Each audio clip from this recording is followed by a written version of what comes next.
Elementary music teacher friend, you love what you do, but you might feel unappreciated and, in fact, unseen some days. You may even feel like you're on a music teacher island and just want to connect with other music teachers who can relate to both your struggles and wins when it comes to teaching elementary music.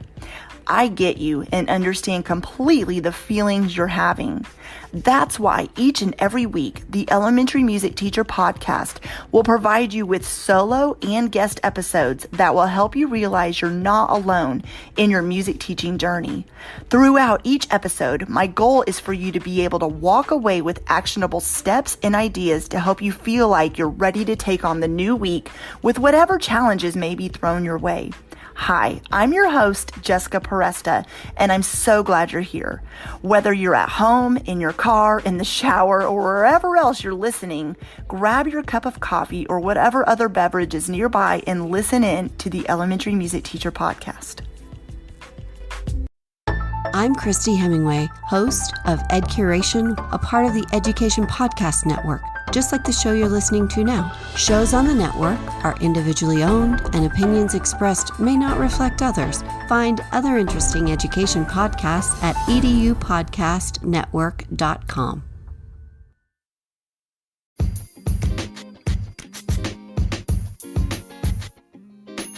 Hey music teacher friend, I want to let you know about a free guide called 5 Steps to Simplifying Your Lesson Planning. We know as an elementary music teacher how stressful it can be planning lessons every single week for all the grade levels you teach that need to meet the state or national standards, that will reach different learning styles, and that are also fun and engaging for your students. If you've had thoughts like, am I doing this whole lesson planning thing right? Then check out this guide. It will help you with lesson planning with ease. So simply head to subscribe.thedomesticmusician.com/simplifying lesson planning, or check out the link in the show notes.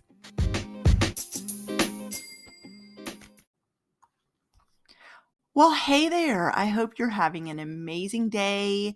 Whether you're listening to this episode in the morning, afternoon, or evening, I hope that your day has either gone great or is about to go great. And I am so excited to come back with another episode. And today I am talking about music technology ideas for elementary students. If you've taught actually for any length of time, then you have already found amazing technology ideas to use in your classroom. If you taught during those days of COVID where you were virtually teaching, you went out or you were provided with ideas to use technology in your classroom. But with that said, I have, from working with teachers, either one-on-one, I do one-on-one coaching, and I have a Harmony membership site. I'm working with music teachers every single day. And one of the questions I get asked a lot about is integrating technology into the music room. I've done episodes before about how to do it and written blog posts. And today I'm not going to provide specific lesson plan ideas, but today's episode, I am giving you different apps and websites to use with lower elementary students, upper elementary students, and then all of your elementary students. While I give you these ideas, I am going to give a quick synopsis about why I like this particular site or app and different ways that you can use it with your students in like the quick version, the Cliff Notes version. But I'm also going to let you know that even though I have divided this up into lower, upper, and all categories, you know your students better than anyone. And so if you hear an idea and you're like, actually, I could use that across the board with pre-K through 5th or 6th, then go for it. If you hear me give an idea for lower elementary and you think that would actually also work with my upper elementary students, then go for it too. Like I said, you know your students better than anyone. I say that probably in every single episode, and it is your classroom. So do what you know makes the most sense for you as the teacher and for your students. I also want to say that the ideas I'm sharing, there is 100 different ways that you can use these apps and websites in your music classroom. One thing I really want you to consider when you're thinking about integrating technology is to focus on the concepts you're teaching first. So when you're teaching something, let's say you're planning a unit around, let's say you're working on composing with your 5th grade students, then you're going to already be looking for ideas to help your students compose music. So obviously, finding the right website or app that would fit a composition unit is what you would plan for. If you're working on, let's say your students are learning about the instruments of the orchestra, then although there are 10 different, more than 10, but we're going to say 10 different ideas you could pull from when it comes to teaching the instruments of the orchestra, having your students listen to them and identify them and recognize the different families and so on and so forth, you will take your time as the teacher looking through either the ideas I'm sharing here today or ideas you already have and choosing what makes sense with where your students are at and what you're comfortable using. You do not have to use every single piece of technology out there. Okay, I just want to go ahead and say that. You are limited in the amount of time you see your students each week. Your class times are, let's say, between 30 minutes to an hour. You don't have a lot of time that your students are in the music room anyways. So that's why I think it's huge that even though you're going to hear me say a comprehensive list today, I don't want you to think you have to use every single idea I am giving you. Start with what you already know. Katie Wardrobe said that on the podcast not too long ago. She said, start with what you know when it comes to technology. I completely agree with that. Then begin thinking about what would you like to implement in your classroom? How do you want to implement technology in your classroom? There are a million different ways to do that. And I actually did a whole episode about that. There's centers. You can do centers with technology. You can use it for composition. You can use it, like I said, to reinforce a concept or standard you're teaching. And then, so you don't think about one or two websites you're comfortable using, and then think about what's out there that's new that you want to learn more about so you can use it in your classroom. Don't get stuck on trying to use everything, but just start with what you know and slowly think of new ways to bring technology in. All right. I want to preface that. I want to say that because this is something I really think music teachers can get hung up on, is trying to do all of it when you really, really don't have to. And this also goes back to comparing yourself to other teachers. You're going to see some music teachers out there who use 20 different pieces of technology in their music rooms, and you sometimes will feel less than because you're sitting here trying to just use maybe one. That's okay. Use that one. Use it great. Go into detail, research it, figure out the best way to use that with your kiddos, and that's good enough. So your best is good enough. I'm going to get off my soapbox because I have gone into really deep into some episodes about you being you in your classroom, and I am always going to stand for that because I think it's so important. All right, let's dive right in. So we're going to start with lower elementary students. For lower elementary students, I'm going to give you some websites and or apps that you can use in a classroom setting, or your students can even use at home, not necessarily for homework, but they can just for fun. They're going to want to explore some ideas like these ideas at home on their own. As I'm giving you these ideas, I want to remind you, or I guess let you know, that all of these websites and apps I'm naming today on this episode are in a blog post you will find in the show notes or go to thedomesticmusician.com and search for the latest blog post, which is called Music Technology Ideas for Elementary Students. But also in the show notes, I am listing every one of these, and there's a hyperlink to click on it to take you to the different sites I'm naming. Okay, so let's get going. Seesaw. This is a great idea for younger students. And the reason I love it is because students and parents can keep track of what's going on in the music room. Think of it kind of like a constant Facebook stream with photos and updates. This is not necessarily where your students are, air quote, learning music, but this is a great communication tool for you. And especially, I put this in the lower elementary category because this is a great way to let your parents who maybe are new at the school, or students who just need help with remembering what's going on in the music room, or they have a hard time relaying what they did in the music classroom that day, you can just post updates and the parents can see it, and the students can even, I don't know, be encouraged to let their parents know what they're going on at home. Kahoot is a great site for fun and interactive lessons for your students. They can play games. You can actually play games with them too. It is really fun. This is usually probably an idea that you can use at the beginning or towards the end of a class period. Class Dojo. And so some of these apps and websites I'm naming, by the way, aren't particularly a music education website, but they are apps and websites that you can use in the music room. So Class Dojo is another great app. You may or may not have heard of this one. There are a lot of communication apps out there that regular classroom teachers use or middle and high school teachers use a lot. But Class Dojo is actually great for the elementary music classroom because it's a great way to stay connected with your students, whether they're learning virtually or in the classroom, because you can post work or you can just post fun ideas for them to use to learn music at home, photos, or even share different music assignments with your students. On the parent side of things, I have 3 school-age kids. They're all boys and they're in 7th, 5th, and 2nd grade.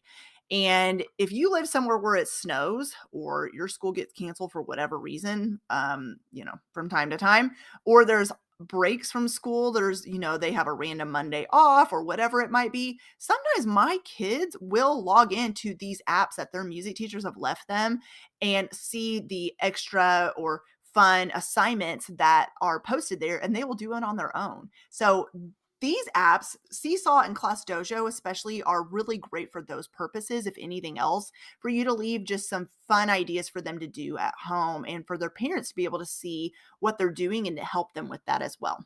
Prodigies is a actual music curriculum. It is great for preschool and lower elementary age kiddos. So if you're looking for a new curriculum to use with your lower elementary students, this is an idea that I wanted to share because I think it's great. My Singing Monsters is an app where students can explore different monsters that create and make music. I actually wrote a review about this website. You can find it on my blog at The Domestic Musician, but this is an app. It's free, and there are a bunch of different monsters. They're different colors, and they all can kind of walk around and play different instruments and do a whole lot of different stuff with creating music. And it's super, super fun. Your elementary, especially lower elementary students, will really enjoy this activity. There is a website called Groove Pizza, Groove, like dancing. It's super fun rhythm creator student, and it looks like pizza, and it looks like different pieces of a pie that students can create music on. And your upper elementary students can definitely use this site as well, but I love using it with lower elementary. PBS Kids Music Games, excuse me. It has a lot of music games on there that, yes, this is more for preschool kids, but I would say definitely with kindergarten and possibly first grade, there are a lot of music games on there. I really started diving into this. Yes, I'm a mom, but also when I was helping teachers navigate through COVID, and it is a great website for lower elementary students. There are a lot more music games on there than I realized. And so if you go on there and explore a little bit, you might find some ideas that your students would really love. Music K8, this is a site that definitely you've probably heard about when it comes to purchasing programs for your music room, or maybe you've just gotten one-off music or some recordings and things like that, or even products for your classroom. But I don't know if you realize they have a whole part of their website that has fun stuff for your students to do, where they get to interact and there's some games on there and things like that. So if you have not explored that part of the website, I would really encourage you to do that. And the last idea I have for lower elementary students is Kennedy Center. They have a game on there called Whack-A-Note, and it is really fun. The students have to choose the correct note, and they'll really enjoy it. So this is definitely an activity you can use when you're trying to reinforce rhythms and rhythm counting or note reading and things like that. All right, let's pivot into talking about upper elementary students and different websites and apps that work for them. With your upper elementary students, these things I'm going to list here, they're going to help them explore music in a deeper way through collaborating with their peers and composing music and researching musical elements. So the first one I want to talk about is called Showbie, Showbie. It's very similar to Seesaw, but it's aimed more towards older students. They can also get individual feedback from the teacher. So you can use Seesaw or Showbie or one. It doesn't matter. Nearpod is the next one I want to mention. It's pretty similar to Schoology. It is district-wide purchase. So Nearpod is something that, yes, if you want to look more into it, you would probably need to have conversations with your administration and or your district. But it's really engaging for students and it's easy to navigate around. Padlet is something I love. It is a combination of web page and Pinterest is the best way I can describe it, where your students can post what they're working on and you can keep it all organized. It's basically a way for them to see each other's work. Let's say you're working on musical compositions with your fifth graders, and Padlet is an easy way for them to post ideas, or let's say they're doing a research assignment, they can share ideas there and basically have their own boards like on Pinterest. And so it's really neat. It's a really neat idea for your upper elementary students. Book Creator is another idea. It's a site where students can create their own books based around any topic you give them. So I have had some episodes on this podcast about being an author and mostly for adults, but what a cool way to help your students be authors. And let's say that they are working on rhyming words, for example. Let's say you've done a hip hop unit or rapping. Well, they can maybe their assignment is to write a book with rhyming words, and then they go back and they add rhythms to it or add instruments to it to make it musical. So like I said, there's a lot of ideas that you can do with these different sites I'm naming here, and just be creative and think outside of the box. Scratch is a way to create animations and share it with anyone else in the class. So this is something you could definitely collaborate with the art teacher. And I have an episode that's going to be coming out soonish, that ways to collaborate with the art teacher and librarian. So be sure to listen to that when it comes out. But Scratch is definitely a great idea for students to be able to create animations. And so they can definitely use this with art in their art class as well. Musictheory.net is literally exactly what it sounds like. It is a virtual way for students to explore and learn more about music theory. So let's say you're really enforcing the musical elements and there's some that you really want to focus on, then this is a site that's really going to help students to retain what they're learning when it comes to that. Flat.io is a way for students to write musical scores online. So when they're learning, this is great for even middle school students, but when they're learning how to write music and especially to notate it, this is a great site that I really like. Another music composition software is called Muse Score, M-U-S-E Score. And then Quizlet is a great way for students to study any lessons you provide, and they can take a quiz based off of that material. So it is just instead of paper pencil, it's just a great way, an assessment tool. If you want to use quizzes, especially with upper elementary, you don't have to use it all the time, but it is a great way for students to study different things that you're teaching them in the classroom and then to take a quiz around it.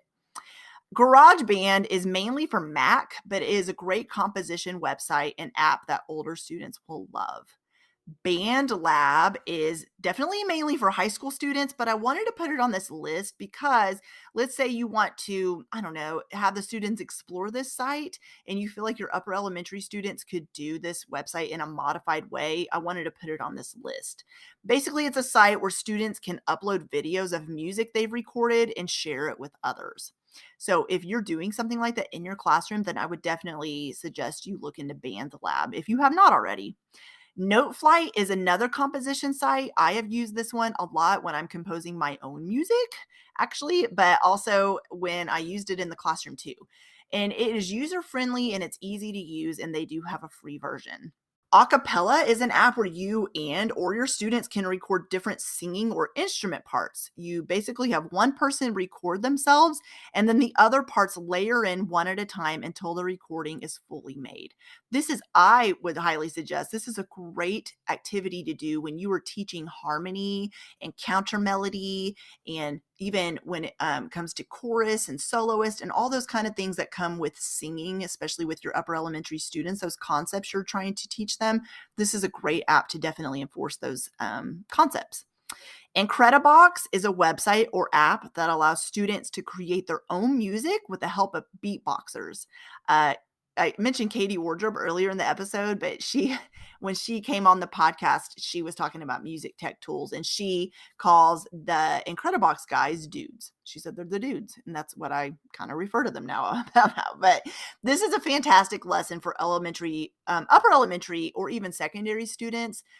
They get to be creative and literally beatbox, and it is really fun. So if you have not looked into Incredibox, I would suggest you do that. Soundtrap allows students to record and collaborate with one another.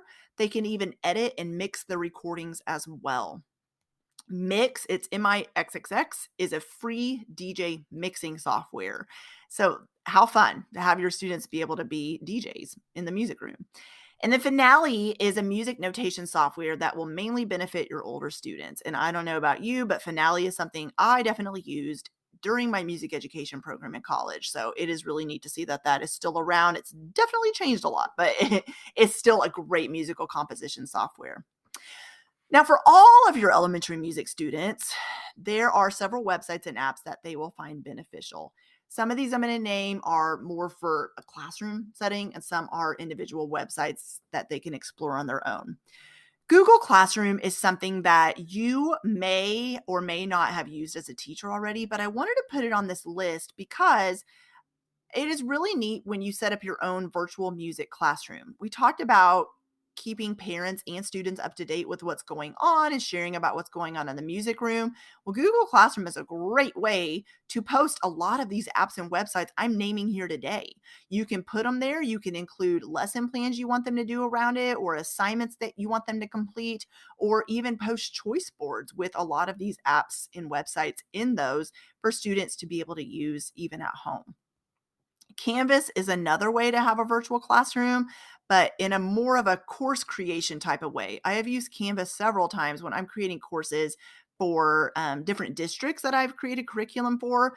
And so I know the ins and outs of Canvas like the back of my hand. And so Canvas is definitely a way for you to share more it's more of a course setting, but it is still a way for you to communicate with your students as well. So let's say that you are teaching music virtually, or you find yourself in a virtual teaching situation. Canvas is super easy to use. Once you get the hang of it, there's a lot of free trainings they provide, and you can create courses and upload different videos and audio and lesson plans and PDFs and all the things that they would need to learn from, your students would.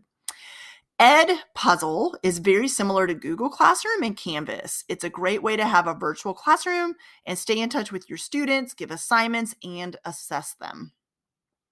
Flip is formerly known as Flipgrid, and it's like the Snapchat for educators, I would say. And music teachers can use this app for students to share music videos they've created while also being able to add text and emojis. This is also a great tool if your students are, let's say, doing a recorder or ukulele unit that they are asked to practice at home a little bit, or let's say that they just want to share feedback with you or their classmates. Flip is a great way for them to do that. Whirly EDU is a website and an app where students can be assigned lessons, record themselves singing, and be assigned a grade.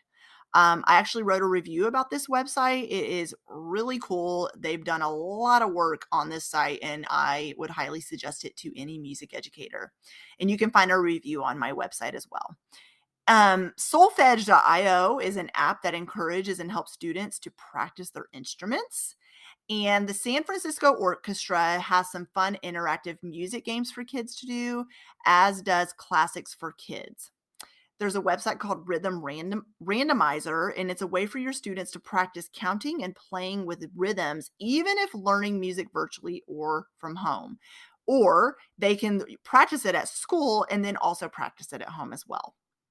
And then Chrome Music Lab, this is the ever popular one most of you are probably familiar with, and it has so many great music games for any age group. And let's say you go on Chrome Music Lab and you see these really neat ideas, but you're not really sure how to implement it into your music classroom. Any of the music education Facebook groups that are out there, and also just a quick Google search, if you just type in Chrome Music Lab lesson plan ideas, you'll see a lot of different information come up. So, like I said, just doing some research, some quick research will help you find ideas. And the last one I want to mention is Brain Pop. I used to think of this as just being a social studies or science website, but it actually has a lot of music lessons as well that are really engaging and interactive, and you will hopefully find it beneficial. So I know this episode was a little bit different. It was more of me just kind of reading from a list instead of just talking like I usually do. But I hope that you found it beneficial. And I hope that even if there was just one idea that you've never heard of, that you can definitely take it and go to that site and explore it and figure out how you'll use it with your students, or as a classroom, a virtual classroom, or any other ideas that you want to incorporate with your kiddos. So let me know, how do you use music technology in your classroom? Come into the Elementary Music Teacher Community Facebook group, send me a direct message, or tag me on Instagram on your stories at Jessica Peresta, and just let me know, how do you use music technology in your classroom? Have an amazing rest of your week, and I can't wait to come back with another episode. Well, hey there. Thank you so much for listening into the Elementary Music Teacher podcast. There is an exclusive Facebook group just for listeners of this podcast and any elementary music teacher called the Elementary Music Teacher Community Facebook group. Come on over and join us there, where we have conversations around the podcast episodes and encourage each other each and every week. And also head to my website, thedomesticmusician.com. I have some free resources there that you can download to help you gain traction in your classroom today, as well as the blog and the membership site and all kinds of other goodies to help you keep going in your music teaching journey. I cannot wait to keep connecting with you and encouraging you and spurring you on in your journey of teaching elementary music. Hang in there, have an amazing week, and I will see you soon.